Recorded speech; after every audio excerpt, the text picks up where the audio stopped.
அவரை தேட தேட ஜெபிக்க ஜெபிக்க நிச்சயமாய் சத்ரு விலகி போவான். நம்ம எல்லாருடைய குடும்பங்களில் ஒரு பெரிய வெளிச்சம் உண்டாகும். சாப கட்டுகள் எல்லாம் இந்த ஜெபத்தினால முறிந்து போகும். ஆமென். நம்முடைய வாழ்க்கையிலே ரொம்ப அவசியமானது ஒரு ஆண்டவருடைய பிள்ளைகள் ஜெயிக்க வேண்டிய ஒரு மிக முக்கியமானது என்ன அப்படின்னு சொன்னால், இந்த நிலைவரம் இல்லாத அந்த ஆவியை ஜெயிக்கணும். சங்கீதக்காரனாகிய தாவீது ஜெபிக்கும் போது கர்த்தரிடத்தில் என்ன ஜெபிக்கிறான்னா, ஆண்டவரே நிலைவரமான ஆவியை என் உள்ளத்திலே தாரும். ஒரு பெரிய தேவ மனுஷன். அப்போது இந்த நிலை இல்லாமல் வாழ்வது என்கிறது ஒரு பெரிய ஆபத்தான விஷயம். எதையுமே நம்மளால் ஒழுங்காக செய்யவே முடியாது. அதான் உலகத்தில் சிலர் சொல்லுவார்கள், முதல் தோல்வி முற்றிலும் தோல்வி அப்படின்லாம் சொல்லுவாங்க. இந்த டிஸ்கனெக்ட் இருக்குது பாருங்களேன், இந்த கண்டினியூவாக போயிட்டு பாதியில் நிற்கிறது, பாதியில் விட்டுட்டு ஓடி வர்றது. அப்போது ஆண்டவருடைய பிள்ளைகளுக்கு இது ஒரு நாளும் தொடக்கூடாதுன்னு நீங்கள் ஜெபிக்கணும். பொதுவாக வாலிப தம்பிகளுக்கு, தங்கச்சிகளுக்கு, சின்ன பிள்ளைகளுக்கு நீங்கள் ஆரம்பத்திலேயே இதை நீங்கள் ஜெயிக்கலை அப்படின்னா நிச்சயமாக சொல்கிறேன், உங்கள் வாழ்க்கை கடைசி போகிற வரைக்கும் சில டைம் அப்படியே மாறிடும். அதனால தான் நிறைய பேர் சொல்கிறது, இந்த 10th படிப்பா, இந்த படிப்பை முடிச்சிருப்பா. அப்போது அதை முடிக்காமல் பாதி வழியில் விட்டுட்டு வர்றது மாதிரி நிறைய போராட்டம் வரும். நான் என்னுடைய டார்கெட்டே 10th படித்து முடிக்கணும் அப்படின்னு. ஆனால் படிப்பு வரல. அந்த கடைசியில் எக்ஸாம் எழுதினாதான் அந்த தோற்று போன சர்டிஃபிகேட்டாவது நமக்கு கிடைக்கும். ஆனால் அந்த எக்ஸாம் எழுதி எப்படியாவது அதை முடிச்சிடணும், அதுக்கப்புறம் நம்ம பார்த்துக்கலாம் அப்படின்றதுக்கு அவ்வளோ போராடணும். அதற்கு பிறகு பைபிள் காலேஜ் படிக்கும்போது அந்த 3வது வருஷம் அந்த பைபிள் காலேஜ் முடிக்க முடியாதபடி போராட்டம்னா கொஞ்சம் இல்லை. நான் ஒரு டைம் எல்லாம் ஏசப்பா பார்த்து என்னை எடுத்துக்குங்க ஆண்டவரே, நான் வந்துடுறேன் உங்கள்கிட்ட, என் பாவத்தெல்லாம் மன்னிச்சிருங்க அப்படின்னெல்லாம் நான் ஜெபம் பண்ணேன்.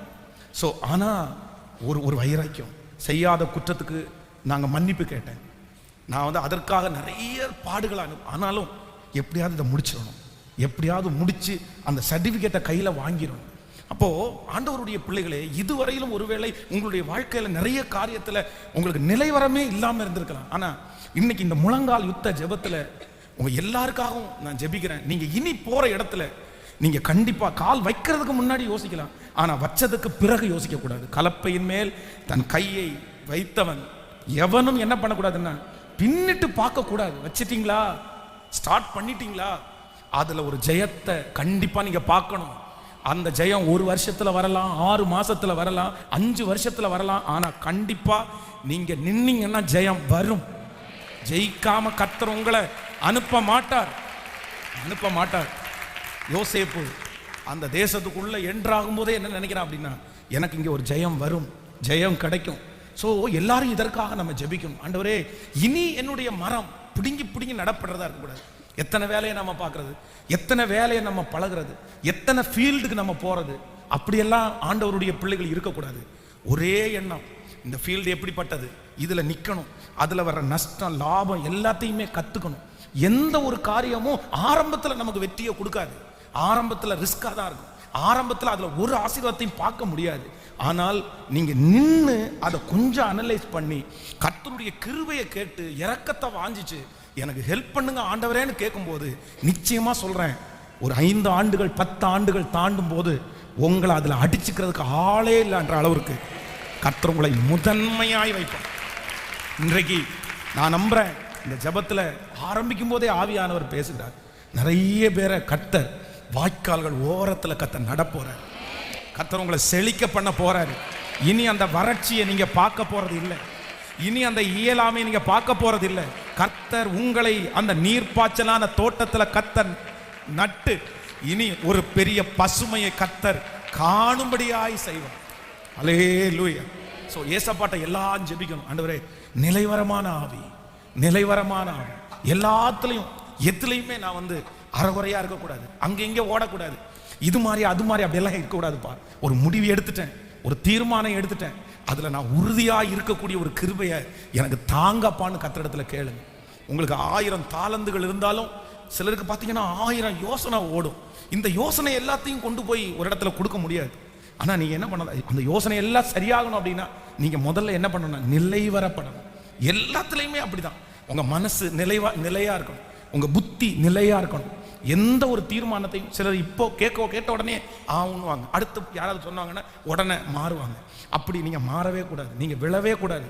இன்னொருத்தர் உலகம் 1000 பேசும், சுற்றி இருக்கிறவங்க 1000 பேசுவாங்க. ஆனால் நீங்கள் என்ன பண்ணணும்னா ஒரு தீர்மானம் எடுத்தீங்கன்னா அதில் சின்ன வயசுலேருந்தே இந்த வாலிப தம்பிங்க எல்லாம் பழகுங்க. முதல்ல நிலைப்படு மகனே. காலையில் இந்த டைமுக்கு நான் எழும்புவேன்னு ஒரு தீர்மானம் எடுத்தியா, அதில் முதல்ல நீ ஜெயத்தை பார்க்கணும். அவ்வளோதான், அதில் நீ தோற்று போகக்கூடாது. இந்த மாதிரி நீ தோற்று போனேன்னா உன் வாழ்க்கையில் ஜெயத்தை பார்க்கவே முடியாது. அதனால் எல்லாரும் இன்னைக்கு ஜெபிக்க போகிறோம். ஆண்டவரே எனக்கு ஒரு ஜெயத்தை கொடுங்க, நான் ஒன்றில் நிலைப்படணும். நீங்கள் எல்லாரும் நிலைப்படணும், உங்கள் பிள்ளைகள் நிலைப்படணும்.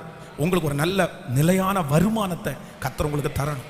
உங்களுக்கு ஒரு நிலையான வேலையை கர்த்தர் உங்களுக்கு தரணும்.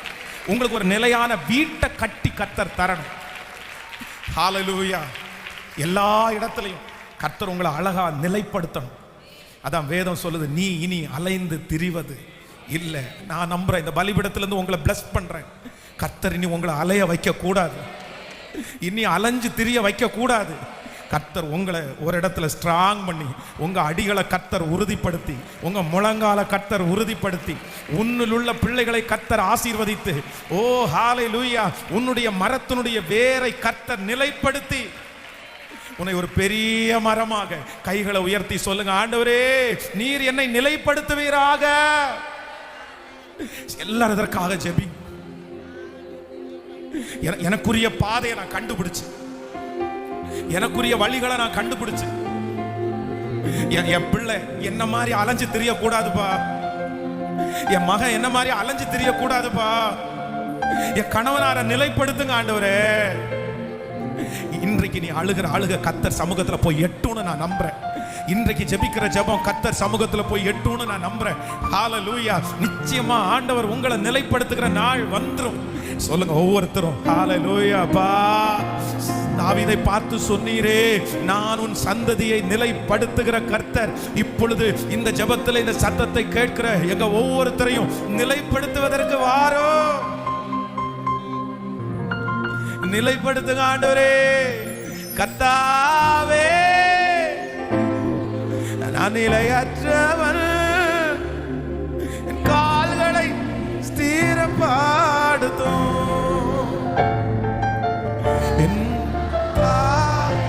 நான் நிலையற்றவன். ஓ ஹல்லேலூயா. நன்றி ஆண்டவரே, நன்றி. என் பலனும் நீரே, என் கோட்டையும் நீரே, உம்மை வாஞ்சிக்கிறே. என் பலனும் நீரே, என் கோட்டையும் நீரே, உம்மை தேடுகிறே. கவனிங்க ஆண்டவருடைய பிள்ளைகளே, ஒரு 45 லட்சம் ரூபாய் கடன் 28 வயதில், 28வது வயசுல 45 லட்சம் ரூபாய் கடனோட ஒரு வாலிபனை கடந்த நாட்களில் சந்தித்தேன். அவங்க அம்மா சம்பாதிச்ச பணம், அவங்க அப்பா சம்பாதிச்சது, அவனுடைய வீடு, அவனுடைய காரு எல்லாமே வித்துட்டாங்க. அவங்களுக்கு ஒரே பையன். அவங்க அப்பா சென்ட்ரல் கவர்மெண்ட்டில் வேலை பார்க்குறாரு, அவங்க அம்மா ஒரு ஸ்கூலில் ஒரு ஹெச்எம்மாக இருக்காங்க. 2 பேருக்கும் நல்ல போஸ்டிங், 2 பேருக்கும் நல்ல சம்பளம். ஆனால் குடியிருக்கிறதுக்கு ஒரு சொந்தமான வீடு இல்லை. கடன் 45 லட்சம். அப்படியே பைத்தியக்காரன மாதிரி மாறி இரவு நேரத்தில் அந்த ஊசியை எடுத்து அவனுடைய தலையில் குத்தி குத்தி அவன் புண்ணாக்கி வச்சிருந்தான். பைத்தியக்காரன மாதிரி. என்னால் எங்கள் அம்மாவுக்கு கஷ்டம், என்னால் எங்கள் அப்பாவுக்கு கஷ்டம், என்னால் எல்லாமே போயிடுச்சு. ஏன் அப்படின்னு பார்த்தா, அவன் ஒரு நல்ல திருச்சபையில் ஒரு கொயர் மாஸ்டராக அவன் இருந்தான். திடீரென்று அவனுக்குள்ள ஒரு பிசாசு புகுந்து ஒன்று எல்லாரையும் இங்கே என்கரேஜ் பண்ணுறாங்க, உன்னை யாருமே என்கரேஜ் பண்ணலை, நீ இத்தனை வருஷமாக இந்த கொயரில் இருந்து என்ன பிரயோஜனம் அப்படின்ற ஒரு தாட்டை கொடுத்த உடனே, ஆமாம் நம்ம இத்தனை வருஷம் வர்றோம், யாருமே என்கரேஜ் பண்ணலை, நம்ம இந்த கொயருக்கு வராமல் விட்டுறலாம் அப்படின்னு சொல்லி கொயருக்கு 1 வாரம் லீவு போட்டு பின்னாடி போய் உட்காந்தான். நிறைய பேர் அவனை பார்த்து கேட்டாங்க, ஏடா போலியா போலியா போலியா, சரி பின்னாடி உட்காந்தா எல்லாருமே கேட்குறாங்களேன்னு சொல்லி திருச்சபைக்கு போகிறத விட்டுட்டான். திருச்சபைக்கு போகிறத விட்ட உடனே அவன் தன்னுடைய மொபைலில் வந்து ஆன்லைனில் இந்த மாதிரி நிறைய விஷயத்த பார்த்துட்டு இருக்கும்போது அவனுக்கு ஒரு தவறான ஒரு கான்டெக்ட் ஒன்று கிடைக்குது. அதிகமான பணம் சம்பாதிப்பது எப்படி அப்படின்னு. ஸோ அதில் போய் பெரிய பிரச்சனையில விழுந்து தவறான பழக்க வழக்கங்கள் ஆளாகி எல்லாத்தையும் இழந்து ஒரு பைத்தியக்காரனை போல வந்து நின்று அவன் சொன்ன ஒரே ஒரு வார்த்தை, என்னைக்கு அந்த கொயர்லேருந்து நான் டிஸ்கண்டினியூ ஆனேனோ அன்னையிலேருந்து என் வாழ்க்கை முடிஞ்சிருச்சு பாஸ்டர். அப்போது இந்த ஜெபத்தில் இருக்கிற ஆண்டவருடைய பிள்ளைகளே, சில இடங்களில் ஆண்டவர் உங்களை கொண்டு போய் வைப்பார். அந்த இடத்துல ஏற்ற தாழ்வுகள் இருக்கும், அந்த இடத்துல பலவீனங்கள் இருக்கும். அது கணவனாக இருக்கலாம், மனைவியாக இருக்கலாம், குடும்பமாக இருக்கலாம். சில இடத்துல ஆண்டவர் உங்களை கொண்டு போய் வைக்கும்போது அங்கே இருக்கிற சூழ்நிலையை பார்த்து நீங்கள் டிஸ்கண்டினியூன்ற ஒன்றை பண்ணுனீங்க, இதை விட மேன்மையானது கிடைச்சிடும், இதை விட நல்லது கிடைச்சிடும்னு சொல்லி நீங்கள் அதை தடுத்துட்டீங்கன்னா நீங்கள் ரொம்ப நஷ்டப்பட்டு போயிடுவீங்க. அதனால் ரொம்ப ஜாக்கிரதையாக இருக்க வேண்டியது என்னன்னா, ஆண்டவரே எனக்கு நிலைவரமான ஆவியை என் உள்ளத்திலே தார். இன்னைக்கு கணவனை பிரிஞ்சிடலாம், மனைவியை பிரிஞ்சிடலாம், குடும்பத்தை பிரிஞ்சிடலான்னு நிறைய பேர் நினைக்கிறாங்க. யாராவது ஒருத்தர் ஆசை வார்த்தையை காமிச்ச உடனே, அம்மா ஆசை வார்த்தையை காமிச்ச உடனே, அப்பா ஆசை வார்த்தையை காமிச்ச உடனே, நண்பர்கள் ஆசை வார்த்தை, ஓகே ஓகே ஓகே, இதை விட பெஸ்ட் வாழ்க்கை, இதை விட பெஸ்ட் வாழ்க்கை. இன்னைக்கு இந்த முழங்கால் யுத்த ஜெபத்தில் ஆவியான ஒரு இடத்துல பேசுறாரு, நீங்க சாகிற வரைக்கும் ஒரு இடத்திலிருந்து எடுக்கப்படணும்னா கர்த்தர் தான் உங்களை எடுக்கணுமே தவிர நீங்களா போகவே கூடாது, நீங்களா டிஸ்கண்டினியூ பண்ணவே கூடாது. தேவனே உங்களை எடுத்து கொண்டு போய் கர்த்தர் உங்களை பயன்படுத்தட்டும், கர்த்தர் உங்களை நடத்தட்டும். நான் தப்பா சூஸ் பண்ணிட்டனோ, நான் தவறான ஒரு ஃபீல்டில் இருக்கிறேனோ, என் தொழிலில் ஆசீர்வாதம் கிடைக்காதோ, இதெல்லாம் நினைக்காதீங்க. தேவன் கல்லுகளினாலே ஆசீர்வாதத்தை கொடுக்கிறவர். பிள்ளைகளை கல்லுகளில் உண்டாக்குறதற்கு அவரால் முடியுமா? அவர் இல்லாதவைகளை இருக்கிறது போல அழைக்கிற கர்த்தர். எவரையும் மேன்மைப்படுத்தவும் பலப்படுத்தவும் அவருடைய கரத்தினாலே ஆகும். உன் கரங்களை ஆசீர்வதிக்கிறதற்கு என் தேவனாகிய கர்த்தரால் ஆகும். ஞானத்தை கேளுங்கள், கிருபையை கேளுங்கள். பாடலாமா இந்த பாட்டை? என் கால்களை அப்படியே ஸ்திரப்படுத்துங்கப்பா, என்னை உறுதிப்படுத்துங்கப்பா. உன்னை ஒரு உறுதியான இடத்துல கர்த்தர் வைக்க போறார். ஹல்லேலூயா. கர்த்தர் உங்களை நிலைப்படுத்த போறாரு. இது நடக்கும், சீக்கிரமா நடக்கும். நான் இப்ப ரொம்ப மகிழ்ச்சியா இருக்கேன் ஒரு விஷயத்துல. என்னன்னா, ஆண்டவர் என்னை நிலைப்படுத்திட்டார். இந்த கம்ஃபர்ட் சர்ச்சை கர்த்தர் நிலைப்படுத்திட்டார். இந்த பட்டணத்துல கர்த்தர் நிலை இல்லாம இருந்ததை கர்த்தர் நிலைப்படுத்திட்டார். ஹல்லேலூயா. Thank you Jesus. 2009வது வருஷம் இந்த திருச்சபை இந்த பழைய வாடகை இடத்தை ஓபன் பண்ணும்போது ஒருத்தர் சொன்ன அந்த வார்த்தை, என்னைக்கு இந்த கொட்டாயை என்னைக்கு கழட்ட போறீங்க? டெடிகேஷனே ஆகல. அன்னைக்கு தான் எல்லாரும் டெடிகேஷனுக்காக வந்திருக்காங்க. ஏற்கனவே 3 கொட்டாய் போட்டு 3ஐயும் பிடுங்கிட்டீங்க. இப்போ இந்த கொட்டாய் போட போறீங்க. இது எத்தனை நாள் இருக்க போகுது? அப்போ அவங்க ஒருத்தருக்கு ஒருத்தர், இதுவும் கொஞ்ச நாள் தான், இவங்களுக்கு இது நிலையா இருக்காது. ஆனா இன்று கர்த்தர் அந்த வார்த்தையெல்லாம் கர்த்தர் மாற்றி, எவ்வளோ நல்ல தெய்வம். இதற்கு பின்னாடி நிறைய கரையும் இருக்குது, இதற்கு பின்பாக நிறைய அழுகை இருக்குது, இதற்கு பின்பாக நிறைய ஜெபம் இருக்குது.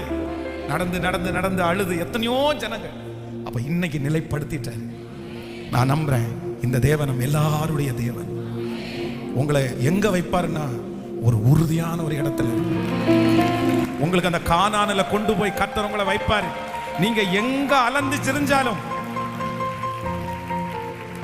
இஸ்ரவேல் ஜனங்கள் எங்கெல்லாமோ அலைஞ்சு திரிஞ்சாங்க.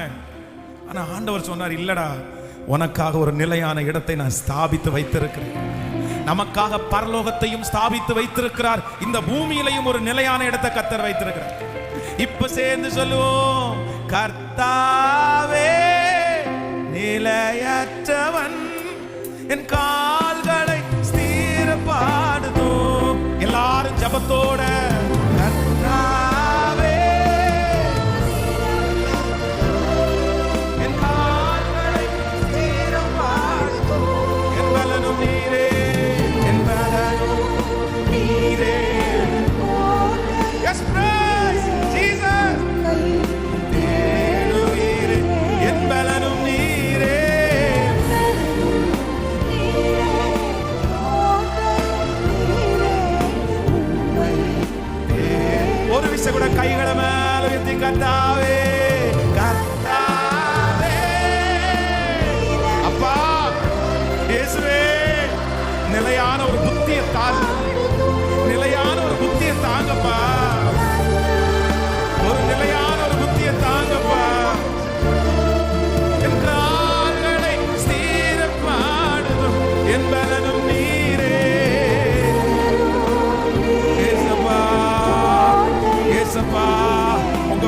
பாருங்க ஏசப்பா, அந்த மகனை பாருங்க ஏசப்பா, அந்த மகனை பாருங்க ஏசப்பா.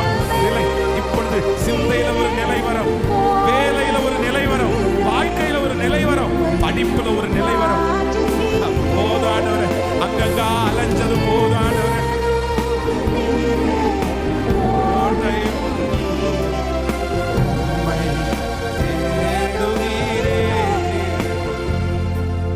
தகப்பனே தயை கொண்ட அன்பா என்னை தாங்குமே. தகப்பனே உந்தன்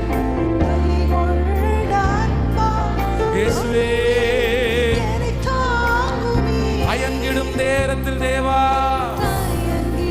நேரத்தில் தேவா தோள்களில் சுமந்திடுமே.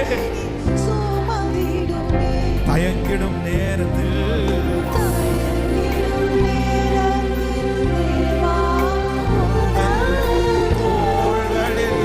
இப்ப எல்லாரும் சேர்ந்து கைகளை உயர்த்தி கர்த்தாவே, கர்த்தாவே இளையற்றவர் என் கால்களை ஸ்திரப்படுத்தும் அப்பா.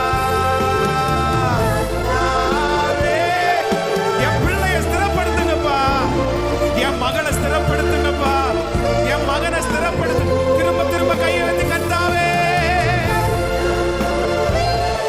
நான் இளையற்றவர் என் கால்களை ஸ்திரப்பாடு. கேட்க கேட்க கேட்க அந்த வேலை நிறைய பேரை தொடுது, அந்த மகிமை நிறைய பேரை தொடுது. எஸ் கர்த்தர் அந்த பிசினஸ் நிலையாக்க போறாரு, அந்த வருமானத்தை நிலையாக்க போறாரு. சொல்லிக்கொண்டே கர்த்தாவே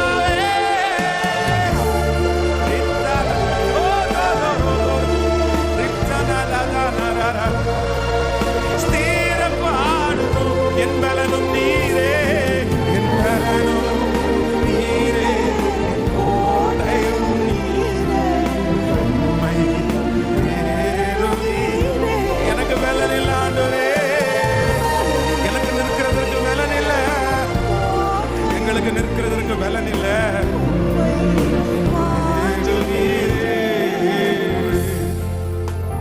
கர்த்தாவே எங்களுக்கு ஏராளமான இந்த கூட்டத்திற்கு முன்பாக நிற்பதற்கு எங்களுக்கு பலன் இல்லை. ஏராளமான இந்த பிரச்சனைக்கு முன்பாக நிற்பதற்கு எங்களுக்கு பலன் இல்லை. நாங்கள் போகும் வழி இன்னதென்று எங்களுக்கு தெரியாது. ஆதலால் எங்களுடைய கண்கள் உம்மையே நோக்கி கொண்டிருக்கிறது. எங்கள் காலடிகளை பலப்படுத்தி எங்களை நிமிர்ந்து நடக்க பண்ணுகிற கர்த்தருடைய பெரிய பிரசன்னம். நன்றி ஆண்டவரே, என் பலனும் நீரே, என் கோட்டையும் நீரே, உம்மை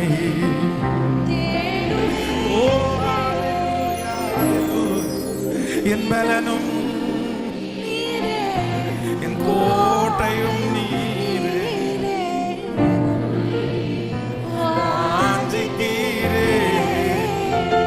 அப்பா. நிறைய பிள்ளைகளுக்கு நிற்பதற்கு பலனே இல்ல ஆண்டவரே. ஏராளமான இந்த பிரச்சனைக்கு முன்பாக நிற்பதற்கு அவருடைய கால்களில் பலன் இல்ல. அந்த கால்கள் தள்ளாடி கொண்டிருக்குது. போகிற வழி இன்னதென்று தெரியலப்பா. நன்றி நன்றி நன்றி. பலன் உள்ளவனுக்காகிலும் பலனற்றவனுக்காகிலும் உதவி செய்கிற கர்த்தர், தள்ளாடுகிற முழங்கால்களை உறுதிப்படுத்துகிற கர்த்தர்,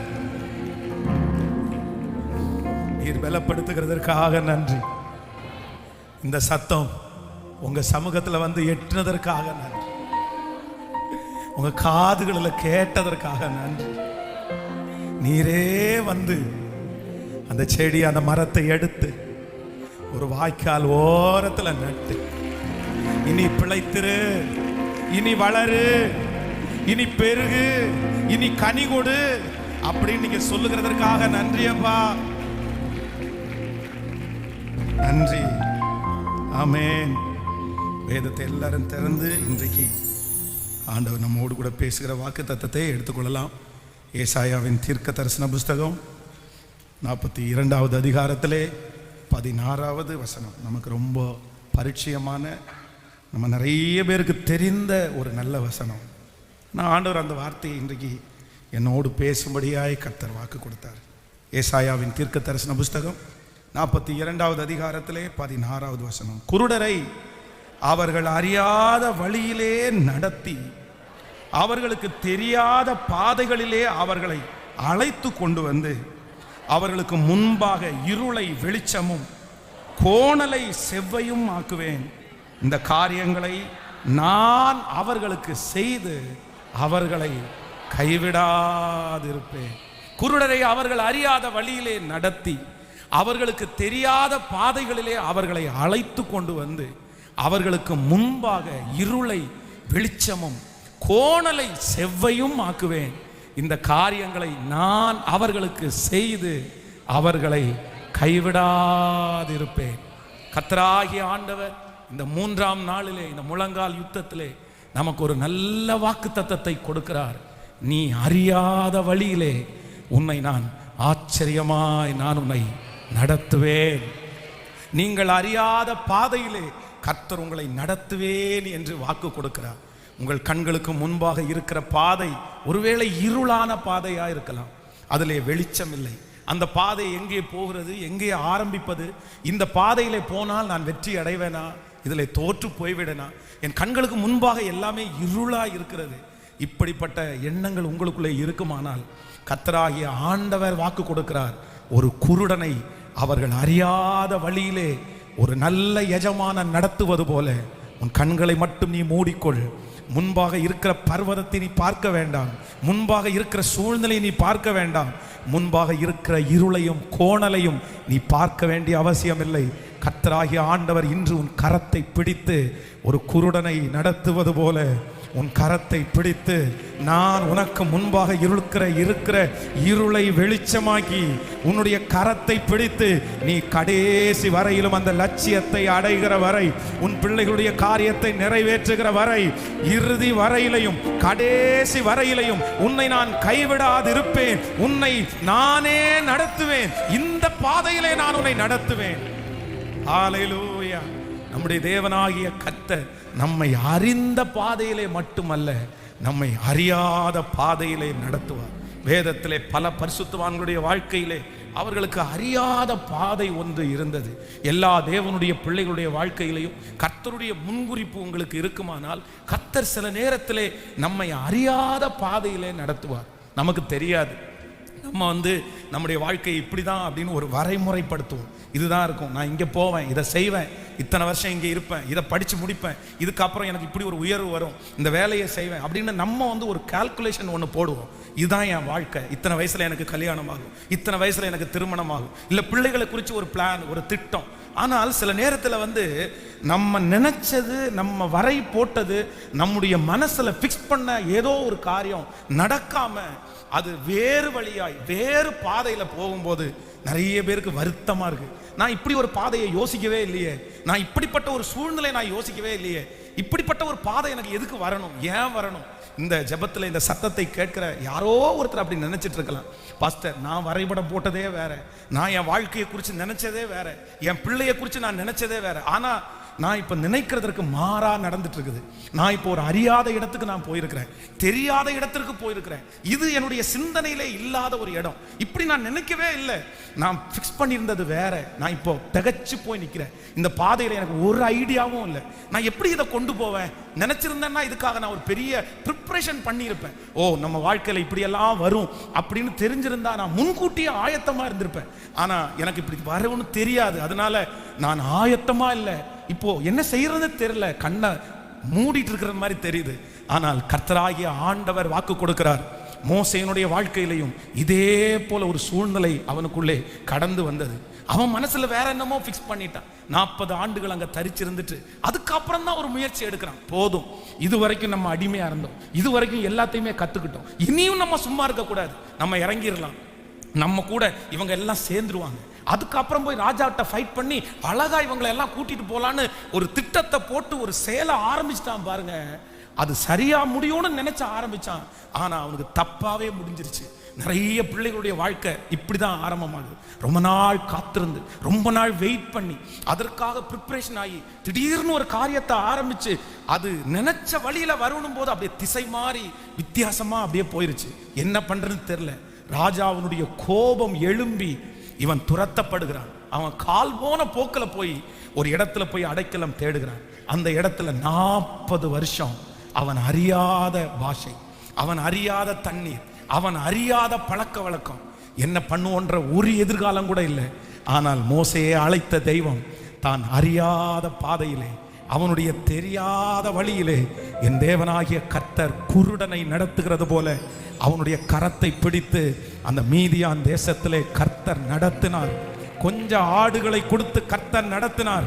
என் ஜனங்கள், இஸ்ரவேல் ஜனங்கள் ஆடுகளைப் போல அந்த காரியத்தை கர்த்தர் கொடுத்து அந்த 40 ஆண்டுகள் முடியும் போது தன்னை கர்த்தர் அந்த இடத்துல கொண்டு வந்து உருவாக்கின நோக்கத்தை மோசே கண்டுபிடித்தது போல இந்த ஜெபத்தில் இருக்கிற ஒவ்வொரு ஆண்டவருடைய பிள்ளைகளுக்கும் கர்த்தர் சொல்லுகிற வார்த்தை, நீ அறியாத வழியிலே, உனக்கு தெரியாத பாதையிலே உன்னை நான் நடத்தி, உன்னை நான் கைவிடாது.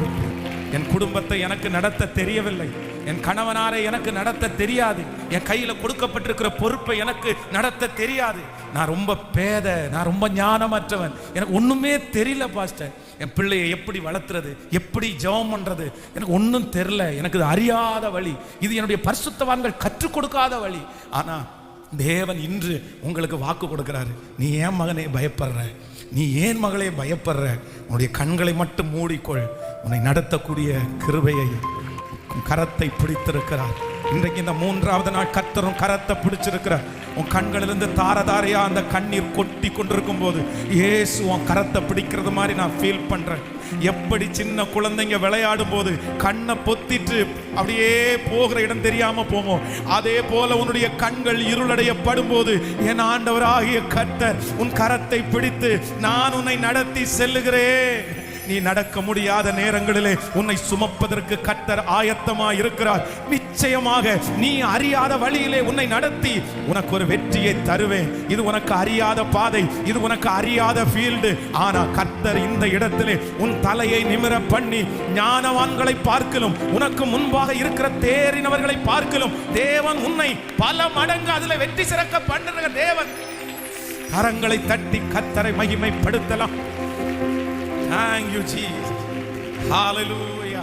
பரிசுத்தவான்களுடைய, கர்த்தரால் பயன்படுத்தப்பட்ட பரிசுத்தவான்களுடைய எல்லாருடைய வாழ்க்கையிலையும் அறியாத பாதை என்று ஒன்று இருந்தது. உங்களையும் ஆண்டவர் தீர்மானிப்பாரானால், ஒரு பெரிய நோக்கத்திற்காக ஆண்டவர் உங்களை அழைப்பாரானால், உங்க வாழ்க்கையில நீங்க சந்திக்கிற முதல் பாதை என்ன அப்படின்னா, உங்களுக்கு தெரிஞ்ச பாதை இல்லை, தெரியாத பாதை. ஆனா அந்த தெரியாத பாதையில மனுஷங்களை போய் சார்ந்து வாழக்கூடாது. சிலர் பண்ற பெரிய மிஸ்டேக் என்ன அப்படின்னா, கர்த்தர் தெரியாத பாதையில நடத்தும் போது யாரையாவது ஒருத்தரை போய் பிடிச்சுக்குவாங்க. அது ஆணா இருக்கலாம், பெண்ணா இருக்கலாம். அவங்களுக்கு எங்க ஆறுதல் கிடைக்குதோ அங்க போய் தொத்திக்குவாங்க, எங்க அவங்களுக்கு சமாதானம் கிடைக்குதோ அங்க போய் அவங்க அண்டி கொள்ளுவாங்க. அவ்வளவுதான், அவங்க வாழ்க்கை அதோட செட்டில் ஆயிடும். இன்றைக்கு ஜெபத்துல இருக்கிற யாராவது ஒருத்தர் கர்த்தர் உங்களை தெரியாத பாதையில நடத்தும் போது யார்கிட்டயோ போய் நீங்க ஒட்டிட்டு இருப்பீங்கன்னா, கர்த்தர் சொல்றார், நீ வெளியே வந்துரு. அதல்ல, நீ ஒட்ட வேண்டியது அங்க கிடையாது. தெரியாத பாதையிலே, அறியாத வழியிலே கர்த்தர் உன்னை கொண்டு போகும்போது நீங்க ஆண்டவரை தான் பற்றி பிடிக்கணும், ஆண்டவரை தான் நீங்க நெருங்கணும். அவர் பாதத்தில் அவர் தான் உங்களை ஆறுதல் படுத்தணும். சில நண்பர்கள், சில தம்பிகள், தங்கச்சிகள் அம்மா அப்பாவை விட்டு வெளியூர் போகும்போது பார்த்தீங்கன்னா அது அறியாத இடம், அது தெரியாத பாதை. ஆனா அவங்களுடைய மனசு யாராவது ஒருத்தர் அங்கே இருந்தால் நல்லா இருக்கும் அப்படின்னு நினைப்போம். உடனே யாராவது ஒருத்தர் கிடைப்பாங்க. அதுவும் சில மனிதனுடைய வாழ்க்கையில பார்த்தீங்கன்னா வயது அதிகமானவங்க கூட கிடைப்பாங்க. அதுல வாலிபர்களுடைய, அதான் பைபிள் சொல்லுது, வாலிபர்களுடைய பலன் இழந்து போவார்களாம். சில வாலிபர்கள் பேசும்போது அவ்வளோ கஷ்டமா இருக்கும். சில வீட்டில் போய் அவங்க ஒண்டிக்குவாங்க. அந்த வீட்டில் இருக்கிற அந்த லேடி மோசமானவங்களா இருப்பாங்க, அந்த ஜென் மோசமானவங்களா இருப்பாங்க. அவங்க ஆறுதல் படுத்துவாங்க, அவங்க தேர்தல் படுத்துவாங்க. அது ஒரு சோல்ட்டை, அது ஒரு ஆத்மா பிணைப்பாக மாறும். அது தவறான விதத்தில் நடந்துடும். அப்படியே தங்களுடைய தரிசனத்தை இழந்து, தன்னுடைய லட்சியத்தை இழந்து ஒன்றும் இல்லாமல் போன எத்தனையோ பேர் நான் பார்த்துருக்கிறேன்.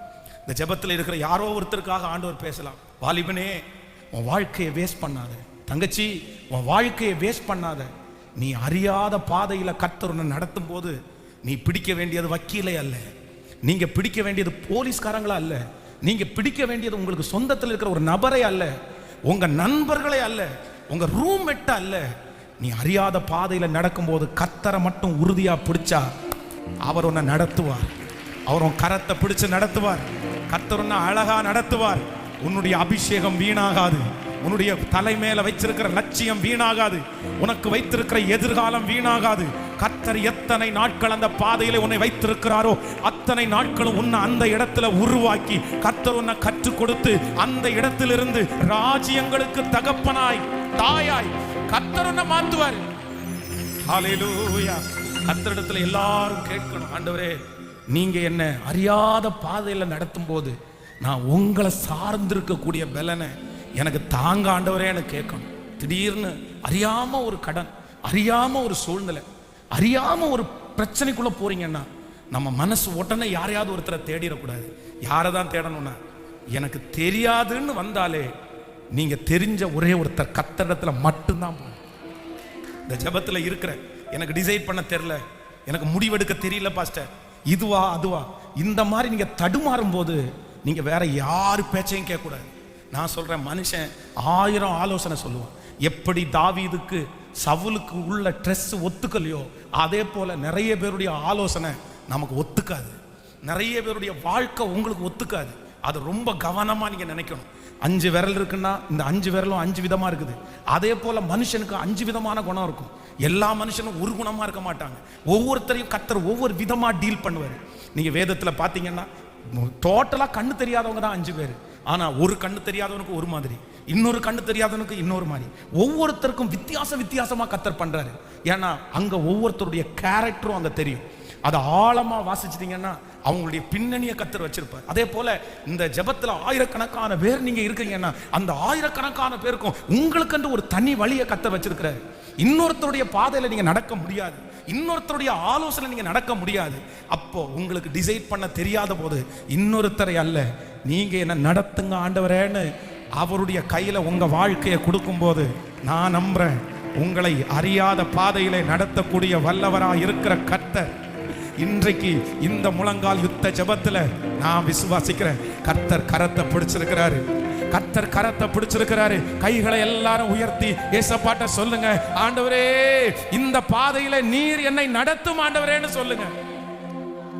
முழு பலத்தோட சொல்லுங்க, இந்த பாதையில எப்ராயிமே எப்ராயிமே நான் உன்னை எப்படி கைவிடுவேன், நான் உன்னை எப்படி விட்டு விலகுவேன், உன்னை நான் கைவிட மாட்டேன். எஸ், நீங்க கர்த்தருடைய கையிலே இருக்கிற எப்ராயிம்.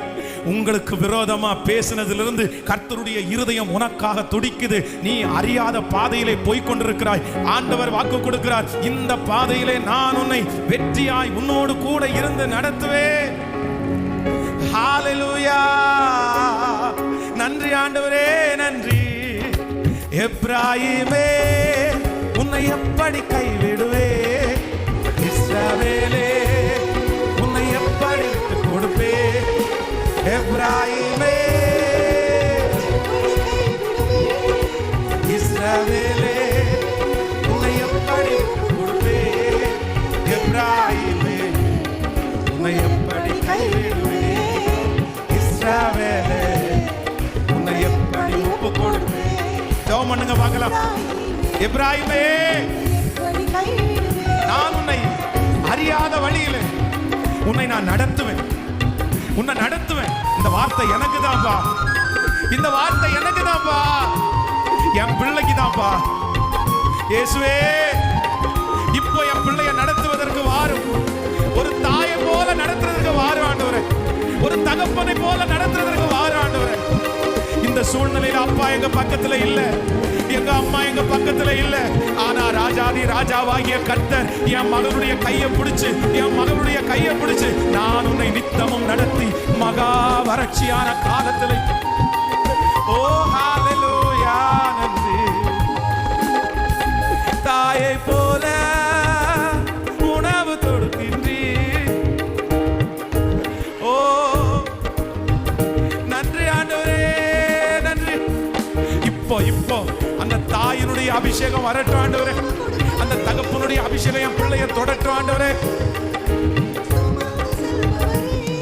ஒரு தகப்பனை போல என்னை சுமந்து செல்பவரே, தகப்பனை போல என்னை சுமந்து. இப்ப கைய மால தட்டி எப்ராஹிமே, இஸ்ரவேலே, என் மகனே நான் எப்படி கைவிடுவேன்? எப்ராஹிமே, நான் உன்னை கைவிட மாட்டேன். இந்த வழியில் உன்னை நடத்துவேன், இந்த பாதையில் உன்னை நடத்துவேன். கிருபை, அந்த அபிஷேகத்தினுடைய நிறைவு ஒவ்வொருவர் மேலும் மழையாய் அக்னியாய் ரோதாலாரஸ் பவரா லம்தனரஸ் அப்கோரோ லோத்ரபரேகவர தேவர லோதரம் ஏகம்பன லோத்னரே எழுப்புதல் அக்னி அக்னி. இயேசுவே இயேசுவே, என்னை நடத்தும், என்னை நடத்தும், என்னை நடத்தும், என்னை நடத்தும். இந்த பாதையில என் கூட யாரும் இல்ல ஆண்டவரே, இந்த பாதையில என் கூட யாரும் இல்ல ஆண்டவரே, இந்த பாதையில உங்களை தவிர வேற யாரும் இல்ல ஆண்டவரே. தேவனுடைய மகத்துவமான அபிஷேகத்தினுடைய நிறைவு லிக்கார தேவர லோதரத் தேவனா நந்தியப்பா எப்படி ஒப்பு கொடுப்பே. எப்ராஹிமே எப்ராஹிமே, உன்னை எப்படி விடுவே? இஸ்ரவேலே, உன்னை எப்படி ஒப்பு கொடுப்பே? எப்ராஹிமே, ஓ இஸ்ரவேலே, உன்னை எப்படி நானே உன்னை நடத்துவேன், நானே உன்னை நடத்துவேன். நீ அறியாத பாதையிலே எத்தனை வருஷம்னு கேட்காத மகனே, எத்தனை வருஷம்னு கேட்காத மகளே, நீ அமர்ந்துரு, நீ அமைதியாயிரு, நீ என்னை சார்ந்து கொள், நீ எனக்குள்ளே ஆறுதல் அடை, நீ என்னிடத்தில் கற்றுக்கொள். உனக்கு தெரியாத பாதையில் உனக்கு நான் நிறைய சொல்லி கொடுப்பேன். உங்க அப்பாவை விட நான் உனக்கு நிறைய சொல்லி தருவேன். உங்க அம்மா உனக்கு சொல்லி தர்றதை விட நீ படுத்து முடியாம கிடக்கும் போது எனக்கு சொல்லி தருவேன். உனக்கு சொல்லி கொடுக்கிற நேரம் தான் இந்த நேரம். நீ சாதாரணமா இருந்தா நீ என் வார்த்தைக்கு கேட்க மாட்டேன். ஆனா இப்ப நான் உனக்கு சொல்லி கொடுக்கறது எல்லாமே உனக்கு புரியும்பா. உனக்கு நிறைய புரியுமா? அதனாலதான் உனக்கு இந்த பாதை. உனக்கு அறியாத பாதை எதுக்கு அப்படின்னு சொன்னா, நான் சொல்லி கொடுக்கறத நீ விளங்கிக்கிறதுக்காகத்தான் இந்த பாதை. இந்த டைம் நான் உனக்கு சொல்லி கொடுக்கறது எல்லாமே உனக்கு புரியும்.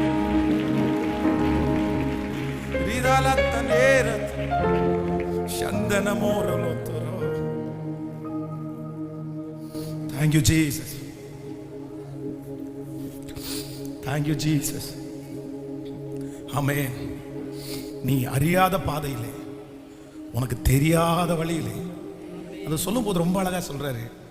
உன் கையை பிடிச்சு உனக்கு முன்பாக இருக்கிற இருளை வெளிச்சமாக்கி, உனக்கு முன்னாடி இருக்கிற கோணலை செவ்வையாக்கி, அந்த கடைசியில் ஒரு வார்த்தையை சொல்லுவாரு பாருங்க, நீ கடைசி அந்த எண்டு போய் நிக்கிற வரைக்கும் உன்னை கைவிட மாட்டேன்.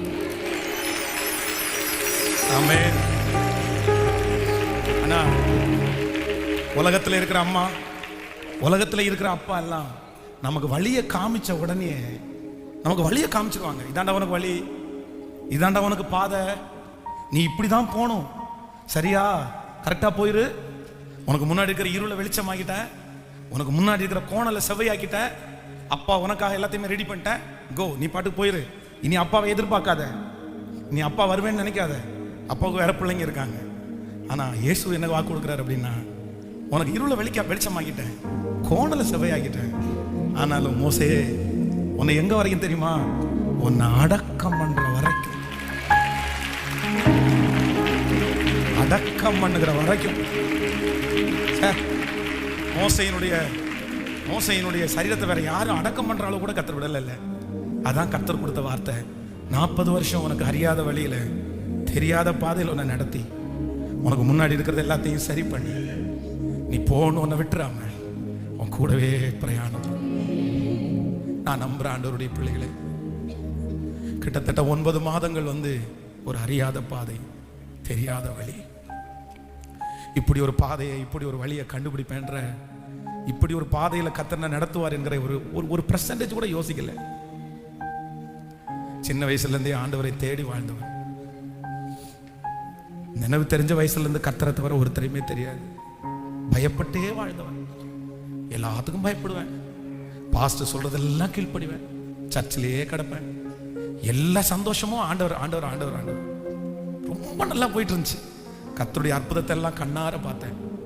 ஆனா திடீரென்று ஒரு ஆண்டு எனக்கு தெரியல ஏன் இந்த பாதை, அறியாத வழி, தெரியாத பாதை. ஆனா நான் கைவிடப்பட்டேன் என்று நிறைய பேர் நினைத்தார்கள். ஆனா கர்த்தர் என்னை கைவிடவே இல்லை. சோ அந்த 9 மாதமும் என் ஜீவன் போய்விடும் என்று நினைத்தேன். நான் உயிரோட வாழ மாட்டேன்னு நினைக்கிற அளவுக்கு அந்த உச்ச கட்டத்துக்குள்ள போனேன். எல்லா பாதையும் காமிச்சிட்டார் ஆண்டவர், எல்லா வழியையும் கர்த்தர் அந்த 9 மாசத்துல காமிச்சிட்டார்.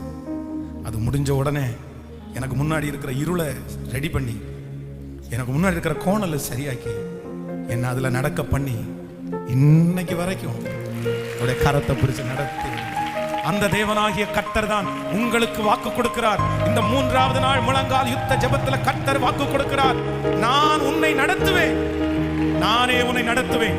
எப்ப வரைக்கும் உன்னை நடத்துவேன்னா, நீ என்கிட்ட வந்து சேர்ற வரைக்கும். இஸ்ரவேலே, உன்னை நான் நடத்துவேன். இந்த பாடலை எல்லாரும் பாடி ஜெபித்து முடிக்க போகிறோம். ஒரு சும்மா எழுத மட்டும் செஞ்சுக்கங்க, கர்த்தர் எங்கெல்லாம் உங்களை நடத்துவார் அப்படின்னு. ஒரு வரியில, நேரம் இல்லாதனால ஒரே வரியில சொல்லி முடிக்கிறேன். 1, உன்னை விட பலம் பொருந்தியவர்கள் உனக்கு விரோதமா இருந்தாலும் அங்கே உன்னை கர்த்தர் நடத்துவார். நம்பர் 2, 2வது, கடினமான பாதையா இருந்தாலும் கர்த்தர் உன்னை அங்கே நடத்துவார். நம்பர் 3, 3வது, உனக்கு ஆலோசனை கொடுத்து அவர் நடத்துவார். 4வது, கர்த்தர் உன்னை பத்திரமாய் நடத்துவார். 5வது, ஒன்றும் இல்லாமையிலே கர்த்தர் உங்களை நடத்துவார். முடிஞ்சவங்க முழங்கால் படிடுங்க, முடியாதவங்க எழுப்பி கூட நின்று கொண்டு இந்த பாட்டை அப்படியே பாடி, நான் உன்னை நடத்துவேன். ஹல்லேலூயா. நானே உன்னை நடத்துவேன். நீ அறியாத வழியிலே, தெரியாத பாதையிலே. நிறைய பேருடைய கரத்தை கர்த்தர் பிடிக்கிறத நான் பார்க்கிறேன். கர்த்தர் நிறைய பேர் ஆறுதல் படுத்துகிறத பார்க்கிறேன். நீ கலங்காதே மகனே, கலங்காதே மகளே, நீ இப்படி நினைக்கல, உன்னை கைவிட மாட்டேன், உன்னை கைவிட மாட்டேன். ஓ ஹல்லேலூயா. உம்மை விட்டு தூரம் போன என்னை நல்லவனாக்கி என்னை சேர்த்து கொண்டவரே, உம்மை விட்டு தூரம் போன என்னை நல்லவனாக்கி என்னை சேர்த்து கொண்டவரே, நல்லவனாக்கி என்னை சேர்த்து கொண்டவரே, நல்லவனாக்கி என்னை சேர்த்து கொண்டவரே. எப்ராயிமே, எப்ராயிமே, இஸ்ரவேலே, எப்ராயிமே, நீ என் மகன், நீ என் மகன், உன்னை கைவிட மாட்டேன். இந்த பாதையில நான் உன் கூட வருவேன்.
மகிமை கடந்து போகட்டும். அந்த சரீரத்தில் ஒரு அக்கினி இறங்கட்டும். பிள்ளைகளுடைய வாழ்க்கை இஸ்ரவேலே உன்னை எப்படி கரங்களை தட்டி கர்த்தருக்கு ஒரு மகிமை செலுத்தலாம். கரங்களை தட்டி இயேசுவே உமக்கு நன்றி. இந்த சத்தத்தை கேட்கிற ஒவ்வொரு பிள்ளைகளையும் மனதார நான் ஆசீர்வதிக்கிறேன். இரக்கம் செய்யுங்கப்பா. துக்கத்தோட இந்த வார்த்தையை கேட்டுக்கொண்டிருக்கிற உங்க பிள்ளைகளை கைகளை கொடுங்க. போதும் ஆண்டவரே, இந்த 7 நாட்கள் முடியும் போது ஒரு பெரிய மகிமை, ஒரு பெரிய வல்லமை அவங்க ஒவ்வொரு பிள்ளைகளையும் மூடுகிறதற்காக ஸ்தோத்திரம். உடைய ஊழியக்காரனாகிய நான் உங்க சமூகத்தில் முழங்காலிலே நின்று இந்த திருச்சபையில் இருக்கிற மக்கள், ஆன்லைன்ல இருக்கிற மக்கள் ஒவ்வொருவரையும் ஆசீர்வதிக்கிறேன். அவங்க ஜெபம் உங்க சமூகத்தில் வந்து கேட்டுறட்டும் ஆண்டவரே. அவங்க கண்ணீருக்கு ஒரு ஆன்சர் கிடைக்கட்டும் ஆண்டவரே. போதும்பா, போதும் ஆண்டவரே. என் பிள்ளைக்கு இறங்குங்க ஆண்டவரே. இந்த கண்ணீர் உங்க சமூகத்தில் வந்து எட்டட்டும் ஆண்டவரே. எத்தனை வருஷம் சுமந்துட்டு இருக்கிற சொம்ம